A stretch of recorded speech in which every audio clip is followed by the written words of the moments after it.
kahit na ginagawa natin lahat ng bagay para sa ating sarili, meron pa rin kulang. Di po ba? Halimbawa, kung tayo po ay nagtatrabaho, kumikita tayo ng salapi, at nabibili natin yung gusto natin, pero hindi pa rin siya nagiging enough para masatisfy talaga yung kasiyahan natin bilang isang tao. Di po ba ma-observe nyo po yan? Hindi ba nangyayari sa atin sa ibang tao na sila naman ay sapat o sobra pa sa, halimbawa sa pera, pagdating sa material na bagay, nabibili naman nila yung bagay na gusto nila, pero wala pa rin silang kakontentuhan. Di po ba? May mga tao na meron silang magandang tirahan, meron silang maayos na natutulugan, pero hindi pa rin sila nakakatulog ng maayos. Nawawalan pa rin sila ng kapayapaan. Ano pa po? May mga taong successful sa kanilang profesyon, maganda yung takbo ng kanilang karir, pero nakakaranas pa rin ng depression. At kung minsan, mapalitan natin sa TV, ay nauuwi pa sa suicide.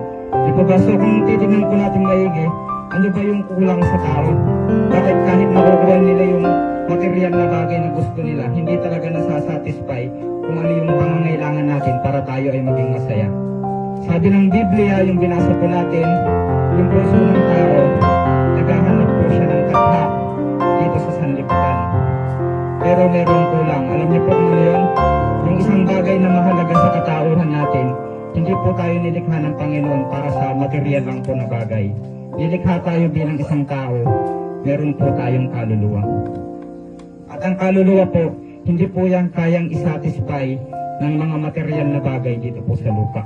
Ito po yung kulang sa tao. Kaya kahit anong gawin natin, kahit minsan nga po, di po ba, halos igugol natin yung mga taon ng ating buhay sa pagtatrabaho. Kumbaga babawian na lang tayo ng buhay, hindi pa rin talaga natin nakuha kung ano po yung gusto natin. Hindi ko po sinasabi na huwag po tayong magtrabaho o masamang magtrabaho. Kaya lang, baka nakakaligtaan po natin yung pinakamahalagang bagay na dapat po natin pagtuunan ng pansin. Kahit ako po, nagtatrabaho ako kasi meron po kaming pangangailangang pisikal. Pero ang sinasabi ko lamang po rito, kung ano po yung kakulangan na kung minsan baka hindi pa natin natatagpuan. At ito nga po yung meron tayong kaluluwa na nilikha ng Panginoon. At yung ating kaluluwa, i-design po yan ng Panginoon para po sa Kanya. Para sa mga eternal na bagay.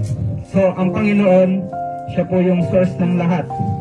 Siya yung source ng kakontentuhan, ng kagalakan, ng tunay na kasiyahan. Kaya lang tayo bilang isang tao, kung bakit hindi natin maramdaman yung bagay po na ito, tayo po ay separated by God dahil po sa ating kasalanan.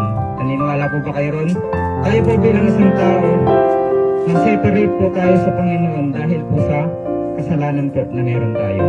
Kaya bagamat gustong iparanas ng Panginoon yung tunay na kasiyahan, yung tunay na kakontentuhan, hindi naramdaman ng tao dahil nga po ang naghihiwalay po sa atin at sa Panginoon yung ating kasalanan. Sabi po ng Bible sa Romans 3:23, "For all have sinned and come short of the glory of God." Sa harapan po ng Panginoon bilang isang tao, lahat po tayo ay makasalanan.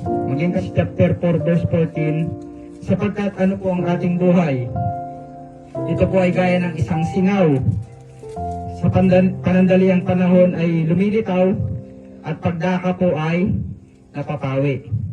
Ano po yun? Di po ba yung fog sa umaga, lumalabas yan, pero pagkadating ng mga alas 9, alas 10, pagka yung araw ay sumikat na, yan po ay naglalaho na. Yung sa sinaing, di po ba? Yung lumalabas na ganyan, parang usok. Saglit lang yan, pagkatapos yan ay napapawi. Ito po yung solusyon na ginawa ng Diyos. John 3:16. Ang sabi po ng Bible, "For God so loved the world that He gave His only begotten Son, that whosoever believeth in Him should not perish but have everlasting life."